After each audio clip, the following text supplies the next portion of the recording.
Welcome today. We are at the BC Business Summit. I am here with Dr. Williams.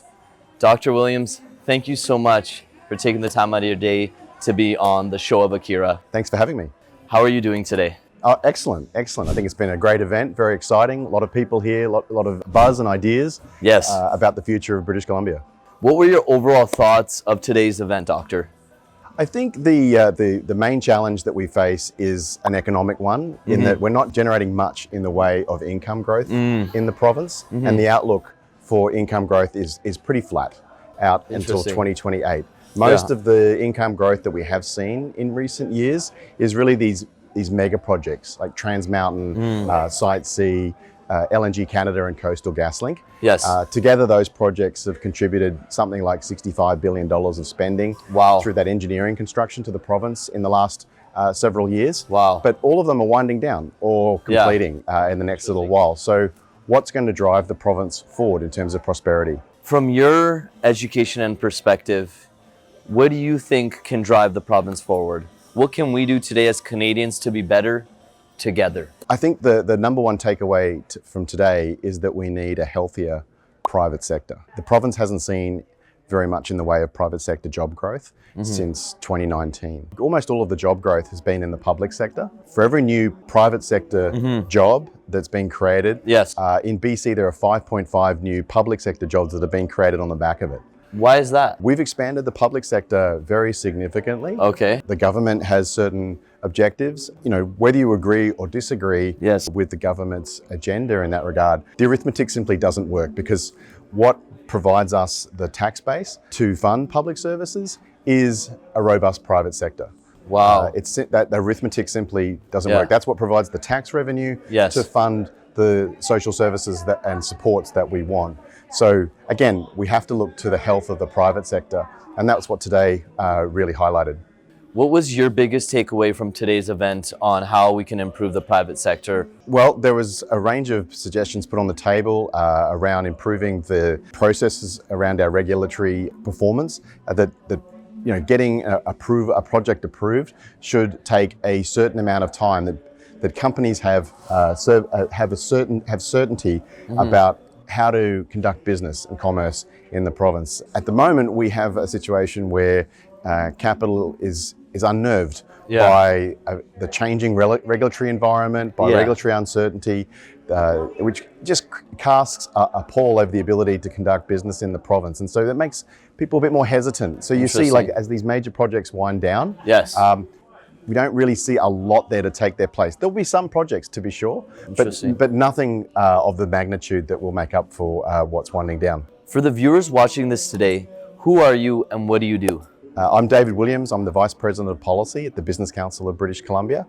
My role is I'm an economist by training, so my role is to provide public policy research, economic research and advice to government and to the business sector about how we can create prosperity in the province. That's incredible. What advice do you have for the future business owners watching this today? Lawyers, engineers, doctors, builders, commercial, private, working in all sectors. What advice do you have for them watching this today on creating economic prosperity within their household? They're in a negative, they just got out of college, and they're wanting to break out of their cycle of deficit. I think the challenge facing business owners is how to be articulate about the policy challenges that face British Columbians and face the government. To be able to say to the government, look, we have some challenges in attracting and retaining entrepreneurial talent, in operating businesses in BC at the moment, and we can't really sweep them under the carpet. We have to actually address them. So I think what I would like to see from business owners is some clear messages to government about how difficult it is becoming to conduct successful businesses in the private sector in the province. You're right. We are struggling with articulating against these, but articulating these public situations. And just going back, you said for every private sector job, it's 5.4 is backed by public. 5.5. 5.5. Yeah. There have been 5.5 new public sector jobs created for every new private sector job since 2019. Why is that? Well, the private sector, which is about 80% of the economy, hasn't been travelling so well. Okay. Especially when you exclude the mega projects, the public sector has expanded. I mean, we're running an $8 billion deficit in BC. Yeah. We had a AAA credit rating as recently of July of 2021. Yeah. It's now down to AA minus. Okay. And S&P Global have said that we're at a turning point. That's their words. That we're at a turning point in the outlook for the province's finances. I think one of the canaries in the coal mine for me, when I look at the data, is that interprovincial migration has turned negative for the first time in about 20 years. Interprovincial migration That's has turned negative. So there's people coming to BC and there are people leaving to BC. Why is that? People are always moving between provinces, okay, right? That makes sense. And for the last 20 years, BC has been attracting more people to BC than it has been losing. So isn't that a good thing? Losing people to other provinces? Well, if they're attracting more than losing, aren't we still technically leaning towards that surplus then?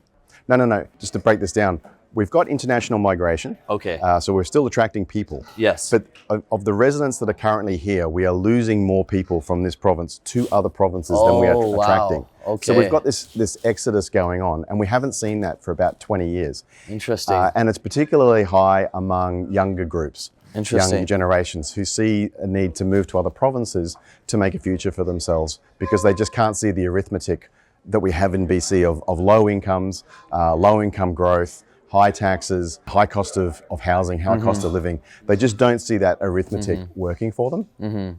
So to me, the canary in the coal mine is, are we able to attract people to BC or are we losing them to elsewhere? And at the moment, as I say, for the first time in 20 years, we're now losing people to Alberta and Saskatchewan. Because of all the opportunity growth they have for careers, whether it's working in like the trades. I know trades industry is booming, for example, out in Alberta, or the oil mines, gas mines. Yeah, I mean, this boils down to people are voting with their feet. Absolutely. They're going to migrate to wherever they think opportunities are best for them. And right now we're losing current residents to other provinces. Oh, wow.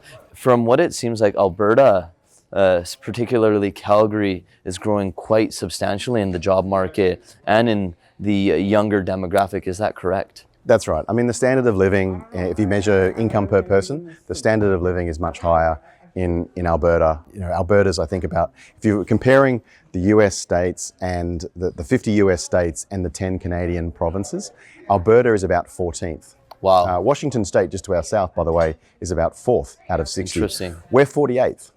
We have the 48th. We have the 48th highest income out of the 60 American states and Canadian provinces. Wow. So, people look at this and of course, if you're aspiring to raise a family and to develop your career and to build a future, then you're going to be mobile and move. And that should concern us all because we want our kids to stay here. You're right. What advice do you have for future economists watching this today? How can they become as educated as yourself? Study hard, study your maths, read your history. Thank you. That's needed. Please get involved in business, in politics, in academia. We want a vibrant economics community. There you all have it. Ladies and gentlemen, what a pleasure and honor to have the Dr. Williams on our show today. I'm your host, Subaj Singh Rakkar, and I cannot thank the doctor enough for his time. Where can the viewers and listeners learn more about you, sir? Well, I work for the Business Council of British Columbia. Our website is bcbc.com, and we publish all our research there, and I often write columns in the Globe and Mail, the Vancouver Sun, Business in Vancouver, and the Orca. So you can find some of my columns online. And as I say, my research is always published on bcbc.com. There you all have it. For more information, check out bcbc.com. This was a proud sponsorship by Akira Media Marketing. Thank you all so much for today. And Doctor, thank you so much for your time. We really appreciate it. Thanks very much.